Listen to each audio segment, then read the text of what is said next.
sekolah itu akan ditinggalkan oleh siswanya, ditinggalkan oleh orang tuanya apabila hanya mengerjakan rutinitas saja. Assalamualaikum warahmatullahi wabarakatuh. Kembali dengan channel Sang Kemas. Sore hari ini kita bertemu dengan praktisi dunia pendidikan. Selamat sore, Bang Isa ya. Ya, dengan Bang Isa, seorang praktisi pendidikan yang ada di Bumi Jambi. Hari ini kita akan bicara tentang bagaimana dunia pendidikan dan problema yang ada saat ini di tengah masyarakat maupun yang dijalankan oleh praktisi pendidikan. Untuk mendukung channel ini silahkan subscribe channel Sang Kemas supaya terus mendukung channel ini dan mudah-mudahan mendapatkan manfaat bagi yang mendengar di rumah dan juga bagi kita semua. Amin ya robbal alamin. Selamat bertemu kembali di channel Sang Kemas. Hari ini kita bincang-bincang santai dengan praktisi pendidikan Bang Isa, tepatnya dipanggil. Assalamualaikum. Ya, waalaikumsalam. Harusnya saya yang bilang gitu begitu. Ya. Baik, apa aktivitas sekarang, Bang? Sekarang ini pendidikan kita lagi ongkong-ongkong pendidik ke Jambi. Ya, sambil mampir di tempat Mas Muhammad Selihin. Ya. Baik, dalam dunia pendidikan ini pada saat ini dan sebelum periode reformasi khususnya ini terjadi perubahan-perubahan khususnya di zaman IT ya. Namun kita akan bicarakan tentang problem pendidikan yang praktisi tentunya mengalami situasi saat ini. Nah, memang tantangan di dunia pendidikan ini sangat berat di zamannya IT sekarang. Nah, ini dibuktikan realitanya atau faktanya itu kita lihat dari minat generasi muda dan orang tua terhadap dunia pendidikan itu sendiri. Nah, kalau kita bandingkan dengan sebelumnya, sebelum kemajuan teknologi yang seperti kita rasakan saat ini, itu minat antara dunia pendidikan umum dengan pendidikan agama itu berimbang, malahan kita cenderung mengatakan dunia pendidikan umum itu lebih diminati oleh para siswa dan orang tua gitu. Iya. Nah, pendidikan umum itu apakah harus memang berimbang dengan pendidikan agama? Seharusnya berimbang, dan kita ya kan tujuan pendidikan itu menyiapkan generasi muda untuk hidup di zaman hari ini dan ke depan. Iya. Nah, tantangan sekarang ini yang kita lihat di zaman pesatnya perkembangan ini, orang tua akhirnya berpikir bahwa generasinya atau anak-anaknya itu mau disiapkan untuk menjawab tantangan itu tadi, akan minimal dia bertahan di dunianya nanti gitu. Nanti itu jadi orang tua sekarang ini kita lihat cenderung ke pendidikan agama. Nah, kenapa pendidikan agama diminati oleh sekarang ini? Itu orang tua salah satu tujuannya pendidikan tadi untuk bertahan untuk di zamannya itu, berarti anak-anak itu harus disiapkan pendidikan karakternya. Ya, nah, karakter. kalau di dunia Islam itu pendidikan agama Islam gitu. Nah, jadi sekarang ini coba kita lihat di mana-mana sekolah umum, terutama di kabupaten itu ya, itu sekolah umum sudah banyak ditinggalkan oleh siswa dan orang tua. Ya, memang kita lihat sekarang banyak menjamur seperti pesantren, Pendidikan agama yang lainnya itu Iya. diminati. Nah, contohnya beberapa kalau di Kabupaten Batanghari, sekolah-sekolah di kota pun sekarang ini sekolah agama itu malahan swasta, malahan ya, kita jangan lagi katakan di negeri, di swasta pun sekarang sudah diminati. Itu swasta bayar, Ya. tapi orang tua mau. Kenapa? Karena dia ingin anaknya nanti bisa di backup kan. Kalau kita lihat teknologi itu seperti matahari, itu tidak bisa kita bendung, dia Ya. cahayanya akan terus masuk. Ya, begitu teknologi itu, ya. teknologi itu akan Dia akan masuk. ke dunia, ke rumah tangga pun sudah akan masuk. Ini masalah yang dihadapi oleh praktisi dengan teknologi itu apakah para guru yang kurang mendalami teknologi ini atau gimana? Nah, bukan kalau kita lihat teknologi, ya guru-guru usia lanjut mungkin ada kendala sedikit, tapi itu sebenarnya tidak begitu berpengaruh. Yang berpengaruh itu adalah kreativitasnya. Muda juga, kalau tidak berkreativitas dia akan ditinggalkan. Iya, iya. Jadi bagaimana sekolah umum tadi itu berkreativitas dan inovasi sehingga siswa tadi yang di lingkungannya itu akan masuk ke sekolahnya dengan gaya tarik tersendiri, misalnya sekolah tadi dengan pendidikan karakter tadi yang dikembangkan. Nah, kalau kita lihat pendidikan karakter itu tidak diajarkan mata pelajaran, ya. Dia akan include dengan kehidupan sehari-hari dunia di di sekolah itu. Nah, tentunya pendidikan karakter itu harus dikuatkan sehingga nanti backupnya atau filternya kemajuan teknologi dunia itu akan dimiliki oleh siswa-siswanya. Ada juga ini yang kita dapat informasi bahwa dalam mengajar, contohnya para pendidik ini, mereka juga terbebani dengan banyaknya silabus-silabus atau gimana ya? Oh iya. Nah, memang kalau kita lihat di kurikulum ya, kejar target. Ya, kurikulum itu ada tuntutan. Ya, tuntutan yaitu kurikulum dikembangkan dengan silabus dengan perangkat pembelajaran, memang ada target-target yang harus dikerjakan. Tapi itu sebenarnya kalau walaupun banyak tidak masalah. Namun yang kita yang lebih penting ini menyeimbangkan. Kalau target-target dari pendidikan umum tadi di sekolah itu kan pendidikan umum tadi ya, target 1, 2, 3, 4, 5, 6 dan seterusnya. Nah, kita akan di pendidikan umum tadi kita masukkan di situ pendidikan karakternya. Nah, itu agama tadi, agama tadi gitu kan. Apakah di praktisi pendidikan atau guru-guru itu saat ini, di saat teknologi sudah kian canggih ini, apakah ada beda menghadapi murid ketika dulu zaman teknologi ini belum secanggih ini? Apakah ada beda? Jelas ya. Sekarang ini kita dengan siswa, dengan murid itu ya, karena tadi teknologi sudah masuk ke kamar-kamarnya melalui Androidnya ya. Jadi guru-guru harus itu menghadapi murid itu tidak bisa lagi berbicara masalah itu dengan cara kalau kita ini kan dengan cara kita harus belajar begini. Oh, tidak bisa lagi. Tidak bisa seperti itu. Nah, kita lebih baik memberikan masukan, memberikan penguatan agar siswa itu nanti belajar sendiri melalui kan, apalagi di sekarang ini kan di masalah pandemi ini kan ada belajar melalui nanti kita cari ya. Baik, sobat-sobat di rumah, kita cut dulu untuk iklan dan kita akan bicara nanti tentang bagaimana seluk-beluk keluh kesah belajar pola daring ya. Ya, pola daring setelah pesan-pesan berikut. Terima kasih para sobat yang di rumah. Kita akan bicarakan lagi tentang dunia daring dan pendidikan. Nah, banyak di zaman COVID sekarang, pendidikan itu dibuat solusi belajar dari rumah, melalui online. Nah, ini kita akan mendengar juga dari praktisi sebenarnya bagaimana, apakah kendala, apakah ini membantu dalam lancarnya dunia pendidikan. Nah, terima kasih. Memang salah satu pilihan di zaman COVID ini adalah pendidikan daring.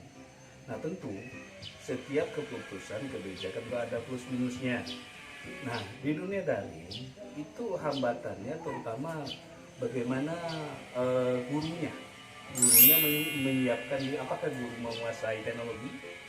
Ya. Nah, itu pertanyaan. Berarti harus gurunya dulu ya? Harus gurunya menguasai teknologi. Oke, kalau sudah gurunya menguasai teknologi, nah bagaimana, apakah seluruh siswa itu mempunyai Android?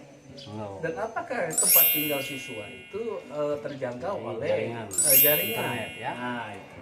Nah, tolong diingat Pak Mas ya, kita kan bicaranya kan masalah pendidikan, bukan sekadar pengajaran. Ya, Nah, pendidikan, pengajaran ya. Ya. Kan di dunia pendidikan tadi di situ kan ada pengajaran, ada pendidikan. Nah, pendidikan itu umumnya itu tidak diajarkan melalui daring.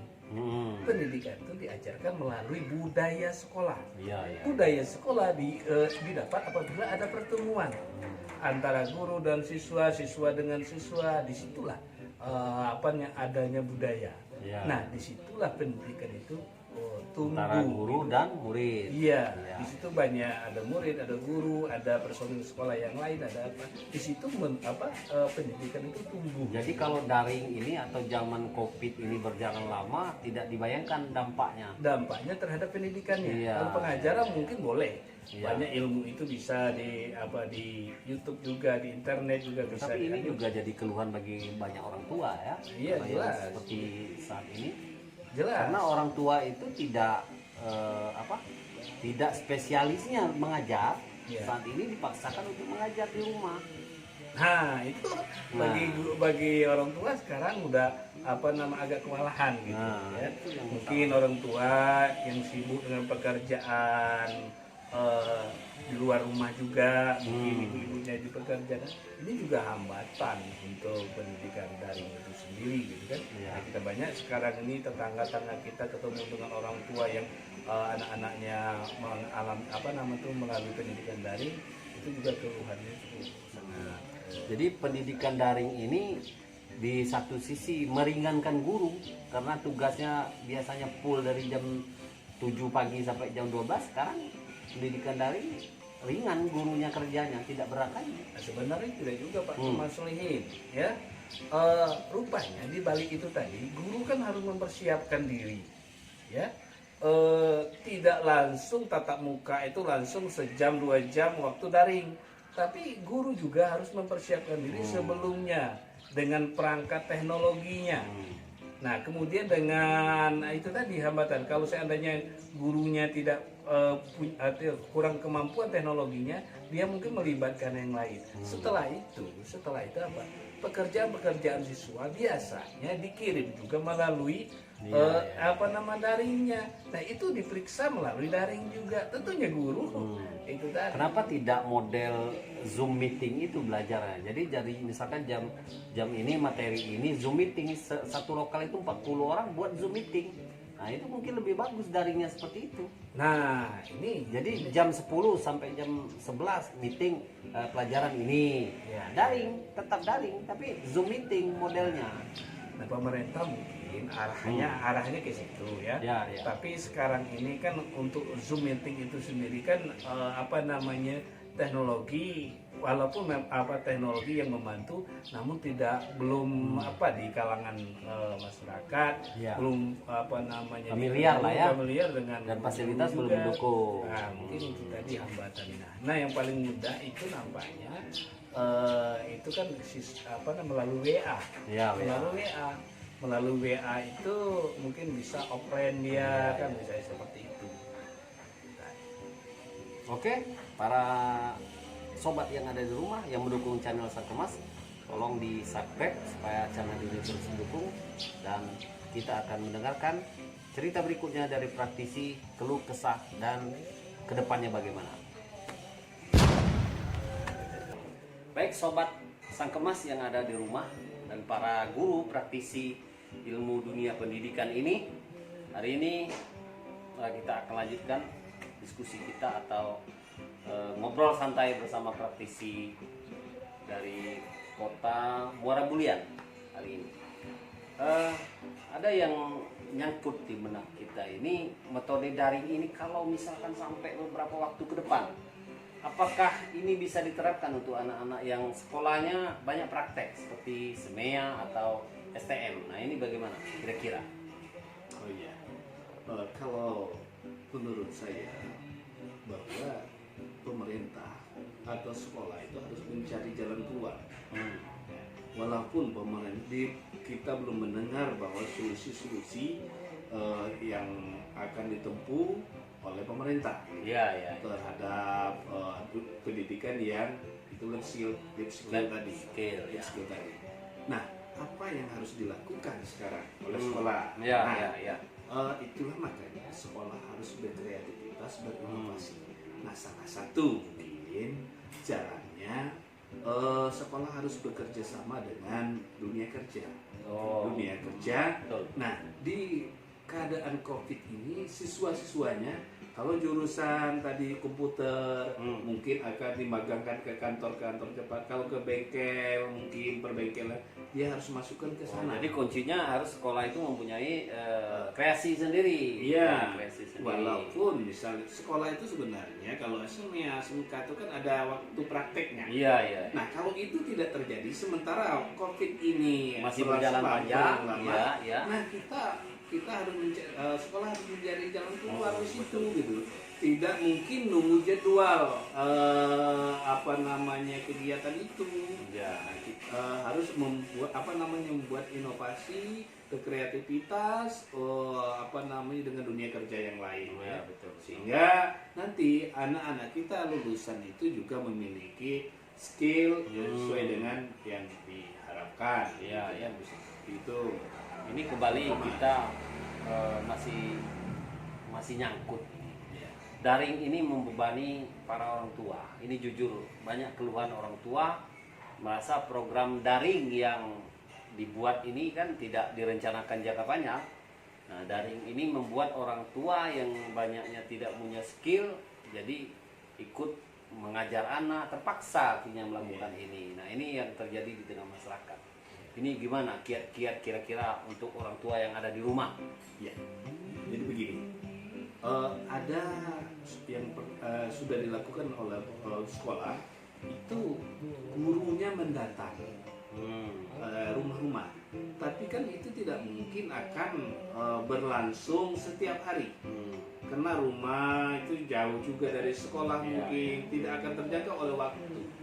Nah, solusinya mungkin ada kelompok belajar yang terbatas dengan menggunakan protokol kesehatan yang diasosiasi atau dibentuk oleh guru melalui orang-orang tua. Iya, iya. Jadi ada kelompok belajar misalnya di lingkungan A, lingkungan B, lingkungan C yang berdekatan rumahnya. Ya. Itu untuk diadakan pertemuan. Ya. Jadi guru tidak mendatangi satu persatu rumah, tapi di kelompok belajar. Itu bisa sedikit mungkin mengatasi masalah-masalah ini tadi ya. Terutama keterbatasan orang tua dalam pendidikan untuk mendidik anaknya. Iya, karena memang info dari orang-orang tua ini program daringnya jalan, SPP-nya juga jalan. Ini memberatkan orang tua. SPP juga tetap jalan, padahal kan anak-anak tidak belajar full. Nah, ini yang apalagi sekolah swasta ini sangat memberatkan orang tua. Iya. Nah, SPP itu tadi kan, kalau kita lihat itu memang problemnya. Nah, sementara anak suruh belajar sendiri dan tentunya juga dengan biaya karena untuk beli pulsa dan lain sebagainya. Sementara SPP katanya. Nah, tolong diingat juga Sang Kemas, SPP itu ini sekolah swasta misalnya tidak saja membayar gurunya, tapi kan membayar administrasi yang lainnya, keperluan-keperluan lainnya di kantornya. Kita ada listrik, ada apa sekolah gitu, makanya seperti itu. Tapi alangkah bijaknya mungkin hal ini dibicarakan kembali antara orang tua dengan sekolah melalui komite sekolah. Dibicarakan tentang dibicarakan kembali, mungkin ada solusi-solusi yang bisa ditempuh yang akhirnya membuat pihak siswa merasa tidak keberatan, sekolah juga tidak bisa diberikan. Baik, menarik sekali pembicaraan kita hari ini dengan praktisi pendidikan yang mana sudah sekian waktu kita mendengarkan berbagai masalah yang ditangkap dari pemikiran beliau dan ada solusi-solusi yang mungkin bisa dijadikan masukan bagi pemerintah atau yang bisa mengambil keputusan. Terima kasih yang telah menyaksikan dan menonton channel ini, dan sekali lagi kami ucapkan selamat sore dan selamat beraktivitas.